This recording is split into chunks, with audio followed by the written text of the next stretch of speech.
அன்பு நேயர்களே, நாம் ஏற்கனவே இலங்கை இந்திய டெல்லி நிலவரங்கள் பற்றி நாம் பல தடவை சொல்லிவிட்டோம். இப்பொழுது இந்தியாவின் ஒரு இறுக்கமான பிடிக்குள் ஜேவிபி அரசு வந்துவிட்டது. இதை நாங்கள் எப்போது மோப்ப முடித்தோம்? ரணில் விக்ரமசிங்கே அவர்கள் ஜனாதிபதியாக இருக்கின்ற போது வெறும் ஒரு எம்பியாக மாத்திரம் இருந்த அனுருகுமார திசாநாயக்க அவர்களை டெல்லி அழைத்து செங்கம்பள வரவேற்பு அளிக்கப்பட்டது குறித்தும் நாம் பல தடவை சொல்லிவிட்டோம். அந்த வகையில் இந்த தித்வா சூறாவளிக்கு இலங்கை கேட்காமலே பல வகையான உதவிகளை செய்துவிட்டது. இதில் ஏகப்பட்ட ராணுவ ரகசியங்கள் இருக்குது, அதை நாம் தனியாக பார்க்கலாம். இப்பொழுது நிலைமையில் நேற்று இந்தியாவின் வெளியுறவுத்துறை அமைச்சர் டாக்டர் ஜெய்சங்கர் அவர்கள் இன்று செவ்வாய்க்கிழமை இந்தியா இலங்கைக்கு 450 மில்லியன் அமெரிக்க டாலர்களை உதவி பொதியாக ஒரு முன்மொழிந்திருக்கின்றது. இந்த வாரமே அந்த பணம் சங்ஷன் ஆக போகின்றது. அதில் 350 மில்லியன் கடனாகவும் 100 மில்லியன் நான் நினைக்கிறேன் அது அவங்களுக்கு ஒரு மானியமாக ஒரு அன்பளிப்பா வச்சுக்கொள்ளும் இல்லையா, அப்படி வந்திருக்கு. ஆக இது ஏன் காரணம் என்றால், இதுக்கு பின்னாலே சைனாவின் சதியும் சைனாவின் திட்டங்களும் நிறையா இருக்கின்றது. இப்பொழுது இன்று மாலை வரையும் செவ்வாய்க்கிழமை மாலையுடன் அவர் இந்தியன் விமானத்தில் இன்று ஐசியில் கிளம்பிவிட்டார். நாட்டை விட்டு 24 மணி நேரத்துக்குள் பல விடயங்களை அவர் பேசியிருக்கின்றார். சில எதிர்ப்பும் வந்திருக்கின்றது. சீனாவின் ஆதிக்கத்திற்கு அவர் எதிர்ப்பையும் கொடுத்திருக்கின்றார். இந்தியாவை ஜேவிபி அரசு சமாளித்து வருகின்றது. அதாவது இவர்கள் டெல்லிக்கு அழைக்கப்படும் வரை, இதெல்லாம் முக்கியம் என்னென்றால், டெல்லிக்கு அதாவது ஜனாதிபதி தேர்தலுக்கு முன்பாக ரணில் அவர்களின் ஜனாதிபதி ஆட்சி இலங்கையில் இருந்த போதே டெல்லிக்கு அவர் அழைக்கப்பட்டவுடன் அவர்கள் முற்றுமுழுதாக இந்தியா மோபியா, அந்த இந்தியாவோட எதிர்ப்பு தன்மையில் இருந்து முற்றுமுழுதாக இந்தியாவின் பக்கம் ஜேவிபி அரசு மாறிவிட்டது. இதை நாம் உங்களுக்கு பல தடவை சொல்லி இருக்கின்றோம். அத்துடன் நாம ஏற்கனவே இவர் டெல்லி போய் வந்ததுடன் ரோவின் மிகப்பெரிய கண்காணிப்பு தான் இலங்கை அதிபரின் பாதுகாப்பும் தங்கி இருக்கின்றது. அவருக்கு எங்கிருந்தாலும் உயிர் அச்சுறுத்தல்கள் பாதுகாப்பு வருமானால் ரோதான் முதல் இலங்கைக்கு போட்டு கொடுக்கும். ஏனெனில் இதுல ஒரு விடயம் இருக்கின்றது. இலங்கை ராணுவத்துக்குள்ளும் இப்ப இந்த கள்ளக்கூட்டம் ஒன்று இருக்கு இல்லையா, கள்ளக்கூட்டம் லொல்லு கூட்டம், இந்த 3 கூட்டங்களுக்கும் இந்த நேர்மையான ஆட்சி பிடிக்காது. அந்த வகையில ஏதாவது ஆபத்துக்கள், ஏதாவது டேஞ்சர்கள் சூழலாம் என்ற வகையில் மறைமுகமான ரோவின் நேரடி கண்காணிப்பில் இலங்கை அதிபரின் பாதுகாப்பு நுணுக்கமாக கண்காணிக்கப்பட்டு வருகின்றது. அதில் ஒரு காரணம் நாங்கள் சொல்லலாம்.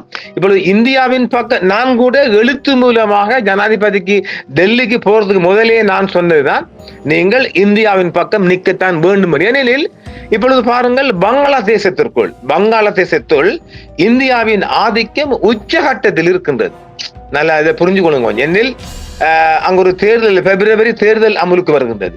இந்த தேர்தல் வாரத்துக்கு முன்பாகவே அங்கு பங்களாதேஷை ஒரு ஆயுத கலாச்சாரமாக மாற்றிவிட்டது இந்தியா. எப்படி ஏற்கனவே நாம் சொல்லியிருக்கிறோம் இல்லையா, ஹாடி என்ற ஒருவர் கொல்லப்பட்டார் இல்லையா, அதாவது ஒரு வேட்பாளர், ஒரு மக்கள் ஆதரவு கொண்ட ஒரு வேட்பாளர். இப்பொழுது நேற்று அவருக்கு அடுத்தபடியாக இருக்கின்ற மற்றொருவர் சுட்டுக் கொல்லப்படுகிறார் கன்மேனால. இதுல என்ன கூத்து சொல்லுங்க பாப்போம். இதெல்லாம் இந்தியாவின் ஆதிக்கம். இந்த மாதிரி வில்லங்கத்தனங்கள் இலங்கைக்குள்ளேயும் வரலாம். அதாவது இந்த ஆட்சி ஜேவிபி ஆட்சி இந்தியாவுக்கு ஆதரவு இல்லை என்றால் நிச்சயமாக இந்த ஆட்சிக்கு எதிரான வில்லங்கத்தை இந்தியா அரங்கேற்றும். ஏனெனில் நாம் பலமுறை சொல்லியிருக்கிறோம், இலங்கை என்பது ஒரு சின்னஞ்சிறிய தீவு நாடு, இந்தியாவின் பக்கத்து நாடு என்பதால் இந்த நாடு என்பது இந்தியாவின் ஒரு பாதுகாப்பு பிரதேசம். இதை நான் பலமுறை சொல்லியிருக்கோம் இல்லை. இந்தியாவை பொறுத்த வரைக்கும் இலங்கை ஒரு ஜுஜிபி நாடு, முதலாவது பக்கத்து நாடு, அண்டை நாடு. ஆனால் இந்த நாடு சீனாவின் ஆதிக்கம் இருப்பதால் இந்தியாவின் ஒரு பாதுகாப்பு ஒரு பிரதேசமாக, இதை பற்றி நான் 2010ஆம் ஆண்டே நான் மிகப்பெரிய கட்டுரை எழுதியிருக்கிறேன். இலங்கை என்பது இந்தியாவுக்கு அண்டை நாடு என்றாலும், இந்தியாவுக்கு இலங்கை அண்டை நாடு என்றாலும், இந்தியாவுக்கு ஆபத்து விளைவிக்கக்கூடிய ஒரு பாதுகாப்பு பிரதேசம். எனவே இந்தியாட தேசிய நலன் கருதி இலங்கையை 2 கண்களாலும் ஒரு போக்கஸ் போட்டு நுணுக்கமான பார்வைக்குள் வைத்திருக்க வேண்டிய பொறுப்பு இந்தியாவுக்கு இருக்கு. அதனால்தான் அஜித் டோவல் போன்றவர்கள் மிகவும் நுணுக்கமாக அவர்கள் டெல்லியில் முகாமிட்டிருந்தாலும் கொழும்பில் இருக்கின்ற முகவர்கள் மூலமாக அடிக்கடியாக நான் பலமுறை இந்த ஊடகப்பெல்லாம் சொல்லியிருக்கிறோம், பலமுறையாக சொல்லியிருக்கிறோம். நாளாந்த அவசியப்பட்டால் அவசரமா இமெயில் போகாது. எந்திரிமா இமெயில் போறல இப்ப உள்ள டெக்னிக்கல் சிஸ்டத்தின் படி இப்ப இலங்கைக்குள்ள இருந்து போற எந்த ஒரு இமெயிலையும் ட்ராக் பண்ணி எடுக்கலாம். சரிதானே? அது ஒரு பெரிய விடயம். அதனால எழுத்து மூலமான ஆவணங்கள் தான் அதிகமாக போகின்றது. எழுத்து மூலமான ஆவணங்கள், அதாவது இந்த டிப்ளமேட்டிக் பார்சல் இல்லாட்டி டிப்ளமேட்டிக் பேக்ஸ்கள் மூலம் அது பாதுகாப்பாக கொழும்பு ஏர்போர்ட்டுக்கு சென்று இந்திய விமானங்களில் டில்லியை அடைகின்றது. அவசர கேஸ்ன்னா ஒரு நாளைக்கு இப்ப உதாரணமாக ஒரு நாளைக்கு 5-10 பிளைட் போகும் இல்லையா மெட்ராஸுக்கு அவசர செய்திகள் எல்லாம் மெட்ராஸுக்கு போய் மெட்ராஸ்ல இருந்து காமராஜர் ஏர்போர்ட்டுக்கு மாறும். Local domestic airport Meenambakkam airport, Madras Meenambakkam ஏர்போர்ட்ல இருந்து நெக்ஸ்ட் ஸ்டெப்ல காமராஜர் ஏர்போர்ட்டுக்கு மாறும். அதான் நினைக்கிறேன். ஆமா, பழைய ஞாபகங்கள்ல. எனவே உடனடியாக அங்கிருந்து டெல்லிக்கு செல்லும். ஆக அவசர கேஸுக்காக ஏனெனில் ஒரு நாளைக்கு ஒரு டெல்லி தான் ஐசி போகின்றது. டெல்லிக்கு ஏலங்காவும் போகும். மிகவும் நுணுக்கமான முறையில பாதுகாப்பாக அது போகும். அது போறது மட்டுமில்ல, அந்த பேக்கில் ஒரு சிறிய ஒரு கேமராவும் பொருத்துவார்கள். இது எப்படி இருக்குது? ஒரு சாதாரண ஒரு பேக்ல அவர்கள் அதை விசன் பண்ணி டெல்லி தான் கவனிக்கிறாங்க. அந்த பேக்ல சிறிய கேமராவும் பொருத்தப்படும். இந்த பேக்கை யாரு கையாளுறாங்க எப்படி பாருங்க ராஜதந்திரங்கள், இதெல்லாம் அந்த உளவு தகவல்கள். எனவே அந்த பேக்கில் ஒரு சிறிய கேமரா கொண்டு டச் பண்ணி இங்க கொழும்புல இருக்கிற தூதுவரில் 3rd ஃப்ளோர்லையும் அவங்க போல பண்ணுவாங்க, டெல்லிலையும் போல பண்ணுவாங்க. அது உரிய இடத்தை போய் கிடைக்கும் வரைக்கும் அந்த கேமரா ஆன்லாம் இருக்கும். யாரு உடைக்கிறாங்களா, பாக்குறாங்களா, நோன்றாங்களா, இது என்னென்ன இப்ப அது சாதாரணமா இப்ப இஸ்ரேல் தான் கூடுதலா முதல் செஞ்சது. இப்ப இலங்கைக்குள்ள இருந்து இப்ப ஒரு இந்தியாவுக்கு நாம ஒரு பொருளுக்கு ஏதோ ஒருத்தர் நாட்டை விட்டு போற அத்தனை இமெயில்களையும் இங்க நாம காப்பி பண்ணி எடுக்கலாம். இது தெரியும் தானே? அது ஐடி மூலம் புறப்படும். இது இந்த வித்தை இந்தியாவுக்கு தெரியும். அதனால எழுத்து மூலமான பேப்பர்கள் மூலமாக பொதிகள் மூலமாக இந்தி மொழியெல்லாம் போகுது. கூடுதலாக அவரோட தகவல் போகுது. அந்த வகையில இலங்கை பற்றிய நுணுக்கமான முறையில மிகவும் துல்லியமான முறைகள்ல இலங்கைக்குள்ள நடக்கிற அத்தனை சம்பவங்கள் நாளான்னு போயிட்டு இருக்கும். சைனாவில இருந்து யாரு வரப்போறாங்கன்றெல்லாம் தெரியும், அந்த செய்திக்குள்ள நமக்கு வருது. எனவே இந்தியாவை பொறுத்த வரைக்கும் இலங்கையை 2 கண்களாலும் பார்க்கின்றது. அந்த வகையில் தான் நேற்று அவர் இந்தியாவின் வெளியுறவுத்துறை அமைச்சர் டாக்டர் ஜெய்சங்கர் அவர்கள் டெல்லியில இருந்து கிளம்பி வந்துட்டாரு.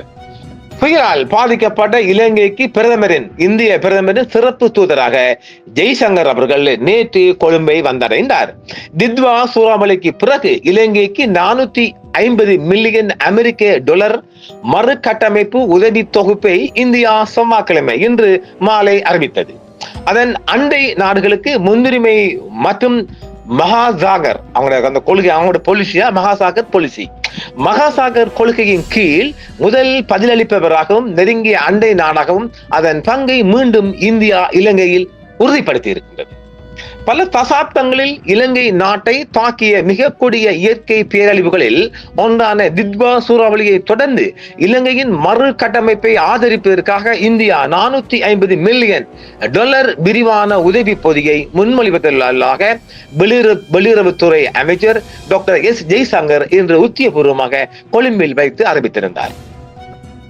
பிரதமர் நரேந்திர மோடியின் சிறப்பு தூதராக கொழும்பில் பேசிய ஜெய்சங்கர் இந்த சவாலான காலகட்டத்தில் இலங்கையை ஆதரிப்பதில் இந்தியா உறுதியாக உள்ளது என்றும் அவர் கூறியிருக்கின்றார். பிரதமர் மோடியின் கடிதத்தை ஜனாதிபதியுடன் நான் ஒப்படைத்திருப்பதாகவும் வெளிப்படையாகவே டாக்டர் ஜெய்சங்கர் அவர்கள் தெரிவித்திருந்தார்கள். சூறாவளியால் பாதிக்கப்பட்ட இலங்கைக்கு இந்தியா 450 மில்லியன் அமெரிக்க டாலர் மறுசீரமைப்பு தொகுப்பை வெளியிட்டுள்ளது. இந்தியாவின் நிவாரண மற்றும் உதவி பணியான ஆபரேஷன் பந்து தித்வா சூறாவளி கரையை கடந்த அதே நாளில் தொடங்கியது. தித்வா சூறாவளியை தொடர்ந்து நிவாரணம் மற்றும் பழுது பார்க்கும் முயற்சிகளுக்கு உதவுவதற்காக இலங்கைக்கு 450 மில்லியன் அமெரிக்க டாலர் மறுசீரமைப்பு தொகுப்பை இந்தியா என்று உத்தியோகபூர்வமாக அறிவித்து வெளியுறவு அமைச்சர் எஸ் ஜெய்சங்கர் அவர்கள் இதை தெரிவித்திருந்தார்கள். சுற்றுலா மற்றும் இலங்கை நாட்டை மீண்டும் கட்டியெழுப்பதற்கான முதலீடு போன்ற முக்கியமான துறைகளில் மேலும் உதவிகளை வழங்க புதுடில்லி தயாராக இருப்பதாகவும் அவர் தெரிவித்திருக்கின்றார். பிரதமர் நரேந்திர மோடியின் சிறப்பு தூதராக திங்கட்கிழமை நேற்று இலங்கை வந்த டாக்டர் ஜெய்சங்கர் மறுசீரமைப்பு முயற்சிகள் குறித்து விவாதிக்க ஜனாதிபதி அனுரகுமார திசாநாயக்க அவர்களை இன்று சந்தித்து பிரதமரிடம் ஒரு கடிதத்தை வழங்கியிருக்கின்றார். அதில் $350 சலுகை கடனாகவும் வரிகள் மற்றும் $100 மில்லியன் அமெரிக்க மானியங்களுடன் ஒரு தொகுப்புக்காகவும் உறுதிமொழி அடங்கும் என்றும் அவர் சொல்லியிருக்கின்றார். உங்கள் நெருங்கிய அண்டை நாடாகவும் எங்கள் அண்டை நாடுகளுக்கு முன்னுரிமை மற்றும் மகாசாகர் கொள்கைகளுக்கு இணங்கவும் இலங்கை ஒரு நெருக்கடியை எதிர்கொண்ட நேரத்தில் இந்தியா முன்னேறுவது இயல்பானது. நீங்கள் ஒரு பொருளாதார சிக்கல்களை சந்தித்த போது நாங்கள் அவ்வாறு செய்துள்ளோம் என்று டாக்டர் ஜெய்சங்கர் அவர்கள் தனது இலங்கை வெளிநாட்டு அமைச்சர் விஜித ஹேரத்துடன் இந்த ஊடக ஒரு சந்திப்பில் சொல்லியிருக்கிறார். அவர் என்ன சொல்றார் என்றால், உங்களுக்கு எப்பப்ப நெருக்கடி வந்தாலும் நாங்க கை கொடுக்கிறோம், எங்களுடன் நீங்க இருக்க வேண்டும் என்று சொல்லாமல் சொல்லுகிறார். இதைத்தான் இன்று டில்லியை தலைப்பு செய்தியாக வெளியாகிருக்கின்றது. என்னால் இலங்கை எப்பவுமே இந்த நன்றி கெட்ட சனமா தான் நடந்து கொள்ளுது. அது கூடாது. அது ஆட்சிக்கும் போல மனித ஜென்மத்துக்கும் போல இந்தியாவுன்னு எங்களுக்கு 1000 பகம் இருக்கலாம். அதை விட்டுட்டு உங்களுக்கு விரும்புகிற நேரத்தில் ஒரு இமிடியேட் அட்டென்ஷன் பிளீஸ் என்று சொல்ல போல உடனடியாக நீங்க கேட்காமலே எல்லா உதவியும் கொண்டு இந்தியா அள்ளி கொடுத்திருக்கின்றால் எவ்வளவு பெரிய நாடு, நம்ம சுண்டக்கா நாடு இருந்துட்டு போகட்டும், நமக்கு என்ன பிரச்சனை? அதுல ஒண்ணுமே கிடையாது. நானும் கூட இவர் ஜனாதிபதிகள் இந்தியாவுக்கு போறதுக்கு ஜனாதிபதி வெற்றி பெற்று முதல் பயணம் இந்திய பயணம் தான். நாம சொல்லியிருக்கிறோம் இல்ல, முதல் பூச்செண்டை கொண்டு போன புலவர் பொக்கையோட போனவர் இந்திய தூர்வர் சந்தோஷ் ஜா. அடுத்த வெரிஷோட்லயே அவர் இந்தியா நாமளும் அதை எழுத்துப்பூர்வமா கொடுத்திருந்தோம். நீங்கள் இந்தியாவுடன் நெருங்கி செல்லுங்கள், உயிருக்கு ஆபத்துங்க. அதான் நாங்க சொல்லுங்க. பங்களாதேஷுக்குள்ள என்ன கூத்த காட்டுறான் பாத்தீங்கல்ல, ரோட உச்சகட்டமான ஆட்டம். கொழும்பிலையும் கண்ட இடங்கள்ல ரோக்காரன் கிடக்குறான். அப்ப நம்ம ஜனாதிபதியை பாதுகாக்கணும் இல்ல, நம்ம ஜனாதிபதி நாட்டுல ஒரு 15-10 வருஷம் ஆளணும். எது நடந்தாலும் ஆளணுங்க. அதனால இந்தியாவை பகைச்சு கொள்ள கூடாது என்பதுதான் நம்முடைய விவாதம். அதே போன்ற டாக்டர் ஜெய்சங்கர் சொல்றாரு, நாங்க எல்லாம் பண்றோம் என்று ஒரு ரிமைண்டிங் சொல்றாரு. 2022-23 ஆண்டில் இலங்கை பொருளாதார நெருக்கடி எதிர்கொண்ட போது இந்தியா வழங்கிய அத்தியாவசிய பொருட்கள் மற்றும் பெட்ரோலியத்திற்கான கடன் வரிகள், இருதரப்பு நாணய பரிமாற்றங்கள் மற்றும் கடன் திருப்பி செலுத்தலை ஒத்திவைத்தல் உள்ளிட்ட $4 பில்லியன் மதிப்புள்ள முன்னோடி இல்லாத உதவிக்கு ஹேரத் நன்றி தெரிவித்தார். இந்த இந்தியாவோட 4 பில்லியன் தான் நம்முடைய பெட்ரோல் போனில் குறைச்ச பாருங்க. ஆக ஒட்டுமொத்த இலங்கை மக்களும் இந்த போலில் இருந்து, இந்த பெட்ரோலியன் போலில் இருந்து நம்மளை மீட்டெடுத்தது இந்தியா. இப்ப வந்துட்டு அந்த உண்மை, இதுதான் உண்மை. இதை நாம ஆரம்பத்திலிருந்து சொல்லி வரோம். இந்த $4 பில்லியன் இந்தியா கொடுத்து தான் நம்முடைய பெட்ரோலியம் ப்ராப்ளம் தீர்ந்துச்சு. அதுக்கெல்லாம் இவர் ரணில் வந்து பூந்த அந்த பழம் நழுவி பாலுக்கு விழுந்த கதை இந்த கதை தான். புரியுதுங்களா? ஓகே, அடுத்த கட்டத்துக்குள்ள போமா. நன்றி. பிரதமர் நரேந்திர மோடியின் சிறப்பு தூதராக இங்கு வந்த ஜெய்சங்கர் இலங்கை ஒரு நெருக்கடி எதிர்கொண்ட நேரத்தில் இந்தியா உங்களை கை கொடுத்தது என்று சொல்லாமல் சொல்லிவிட்டு இருக்கிறார். அமைச்சர் ஜனாதிபதி அனுரகுமார், அதாவது அமைச்சர் எங்கது அமைச்சர் ஜெய்சங்கர் அவர்கள் ஜனாதிபதி அனுரகுமார திசாநாயக்க அவர்களை அழைத்து தித்வா சூறாவளிக்கு பிறகு பிரதமர் மோடியின் அன்பான வாழ்த்துக்களையும் ஒற்றுமைக்கான செய்திகளையும் நேரடியாக கையெழுத்திருக்கிறார்.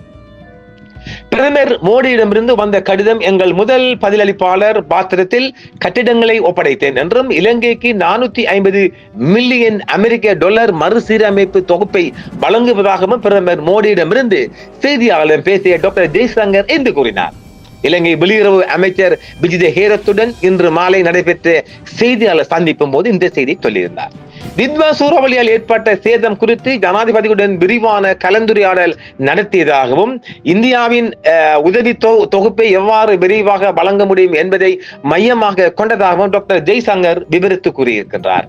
நாங்கள் முன்மொழிந்த உதவி தொகுப்பில் $400 மில்லியன் மதிப்புள்ளது. இதில் $350 மில்லியன் சலுகை லோனாகவும் டெக்ஸுடன் சேர்ந்து $100 மில்லியன் மானியங்களும் அடங்கும் என்றும் $100 மில்லியன் மானியம் அடங்கும் என்றும் அவர் தெரிவித்திருக்கின்றார். இதே நேரம் இலங்கையின் பிரதமர் டாக்டர் ஹரணி அமரசூரி அவர்களையும் சந்தித்து டாக்டர் ஜெய்சங்கர் பேசிக்கிறார். இது நாம பாட்டுக்குள்ள கொண்டு வரப்போறோம். டாக்டர் ஹரணி அவரை சந்திச்சாருங்க இல்லையா, இதுலதான் வில்லாதி வில்லத்தனம் மறைந்திருக்கின்றது. நடைபெற்ற 45 நிமிட பேச்சுவார்த்தை குறித்தானே ஒரு ஒரு ஒரு ஒரு சிமால் லீக் கொண்டு நமக்கு இன்றைக்கோ நாளைக்கு கிடைத்தவுடன் நாம் அதையும் தொட்டும் பட்டும் படாமலும் சிங்கள மொழியிலும் அரங்கேற்ற போகின்றோம். ஆம் நேர்களே, இப்பொழுது நிறுவனம் சிங்கள மொழியிலும் பல செய்திகளை சிங்கள மக்கள் மத்தியிலும் கொண்டு செல்கின்றது. பல அன்பர்களின் வேண்டுகோளுக்கு இணங்க முக்கியமான செய்திகள் சிங்கள மொழியில் வந்துவிட்டது. இனிமேல் நாளாந்தம் வரப்போகின்றது. அதே நேரம் அவர் அந்த அறிவிப்பாளர் தமிழுக்கும் வரப்போகின்றார். அத்துடன் ஆங்கில மொழியிலும் இந்த ஒளிபரப்பு நிறுவனம் நிறைய செய்திகளை உலக மேடைக்கும் கொண்டு செல்ல போகின்றது என்ற ஒரு அன்பான ஒரு அறிவித்தலை நான் உங்களுக்கு சொல்ல முடியும். தித்வா சூறாவளியின் தாக்கத்தை இலங்கை மக்கள் மீது விரைவாக குறைக்கும் பணிகள் மேற்கொள்ளப்பட வேண்டும் என்பதில் நாங்கள் உறுதியாக உள்ளோம் என்றும் விரைவில் வழங்குவதற்கான ஒரு பயனுள்ள ஒருங்கிணைப்பு பொறிமுறையை நாங்கள் விவாதித்து வருகிறோம் என்றும் அமைச்சர் ஜெய்சங்கர் சொல்லியிருக்கிறார். சூறாவளியால் கடுமையாக பாதிக்கப்பட்ட பகுதிகளில் ஒன்றான வடக்கு மாகாணத்தின் கிளிநொச்சி மாவட்டத்தில் 120 அடி இரட்டை பாதை பெய்லி பாலத்தை ஜெய்சங்கரும் அவரது சகா ஹேரத்தும் இணைந்து ஜனாதிபதி திஸ்ஸநாயக்கவிடம் திறந்து வைத்தனர். இது எப்படி இருக்கு? 110 டன் பாலம் இந்தியாவில் இருந்து விமானம் மூலம் கொண்டு வரப்பட்டு ஆபரேஷன் சாகர் பந்துவின் ஒரு பகுதியாக நிறுவப்பட்டிருக்கின்றது. இதுவும் ஒரு மிகப்பெரிய இந்தியாவின் சாதனையும் உதவி என்றும் நான் சொல்லுவேன். தேசத்தின் அளவை கருத்தில் கொண்டு இணைப்பை மீட்டெடுப்பது என்பது உடனடி முன்னுரிமை என்பது தெளிவாகிறது. மேலும் இது உண்மையில் ஜனாதிபதி அனுரகுமார திஸ்ஸநாயக்க மற்றும் பிரதமர் மோடி இடையே தொலைபேசி அழைப்பில் விவாதிக்கப்பட்டது என்றும் டாக்டர் ஜெய்சங்கர் சொல்லி இருக்கின்றார். கிளிநொச்சியில் ஏராளமான ராணுவ பொறியியலாளர்கள் பெய்லி பாலத்தை அமைத்ததாக அவர் கூறினார். இது C-17 விமானம் மூலம் கொண்டு வரப்பட்டது. சிலாவில் மேலும் ஒரு பெய்லி பாலம் சிலாவுல மேலும் ஒரு பெய்லி பாலம் தற்போது கட்டுமானத்தில் இந்திய நிபுணர்களால் செய்யப்பட்டு வருகிறது என்றும் தெரிவிக்கப்படுகிறது. இந்தியாவின் நிவாரண மற்றும் உதவி பணியான ஆபரேஷன் சாகர் பந்து புயல் கரையை கடந்த அன்றே தொடங்கியது என்றும் அவர் நினைவுபடுத்தி இருக்கின்றார். ஆக இந்தியாவின் உதவி என்பது இலங்கை மக்களால் என்றுமே மறந்துவிட முடியாத மிகப்பெரிய உதவி என்பதையும் நாம் இந்த இடத்தில் சொல்லியிருக்க விரும்புகின்றோம். இந்தியா தனது நலன் கருதி பல உதவிகளை இலங்கைக்கு தானாக முன்வந்து செய்தாலும் கூட அதை நாம் மறந்துவிட முடியாது. இதே நேரம் நாளை இலங்கை அரசுக்குள் இன்னும் ஒரு பூகம்பத்தை எடுத்து சீனாவின் ஒரு தூதுக்குள் வருகின்றது. இப்ப ஆக பாருங்க, இலங்கைக்குள்ள போட்டி போட்டுக்கொண்டு நீயா நானா என்று சீனா கந்துவடிக்காரன். அவனுக்கிட்ட பாவ புண்ணியம் கிடையாதுங்க. ஆனா இந்தியாவை பொறுத்த வரைக்கும் அவன் நமக்கு பாவ புண்ணியம் பதிச்சுக்கிறான். இதையும் நம்முடைய மக்கள் புரிந்து கொள்ளுங்க. சும்மா கண்ட மாதிரி சிலர் அடிப்பாங்க, அதெல்லாம் கிடையாங்க. சீனா அவன் பணத்தை வச்சு வெற்றி பெறான், இவன் நமக்கு உதவி செய்யணும் என்று பிசிக்கலியா வாரான். இதையும் நாம கொஞ்சம் புரிஞ்சு கொள்ளுங்க. சீனாவின் இறுக்கம் என்பது இந்த வட்டியும் கடனும் என்பது ஒருபோதும் இப்போதைய தருணத்தில் 15-20 ஆண்டுக்கும் இலங்கை வளர்ச்சி பெறாது. இதை நாங்கள் அழகான ஆணித்தரமாக சொல்லுவோம். இலங்கை என்பது இன்னும் ஒரு 15 ஆண்டுக்கும் எந்த ஒரு லோக்கல் ப்ரொடக்ஷன் மூலம் முன்னேற மாதிரி இல்லை. வட்டியும் கடனும் வட்டியும் இந்த மாதிரி தான் ஓட போறாங்க. ஆனால் அது சீனா அந்த ஒரு கந்துபாட்டிக்காரன் பிடிக்குள்ள சீனா இலங்கை கொண்டு வந்துட்டு முட்டு. ஆனா இந்தியா பொறுத்த வரைக்கும் அவன் பாவங்க, அவன் நமக்கு மனிதாபிமான உதவியா தான் கொண்டு தரான். அதையும் நம்முடைய மக்கள் புரிந்து கொள்ளுங்க. இந்த நியூஸ் கூடிவிட்டது மக்களே. பார்ட் 2வில் மீண்டும் சந்திப்போம். நன்றி நேர்களே. என்றும் உங்களுடன் சன்ரைஸ் இந்தியா டிவி சப்ஸ்கிரைப் பண்ணுங்கள், பெல் பட்டனையும் கிளிக் செய்யுங்கள். உங்கள் ஆதரவே எங்கள் சேவை. ஆதரவு தாருங்கள், அரவணைப்போம். மறக்காம சர்ப்ரைஸ் பண்ணுங்க. தேங்க்யூ.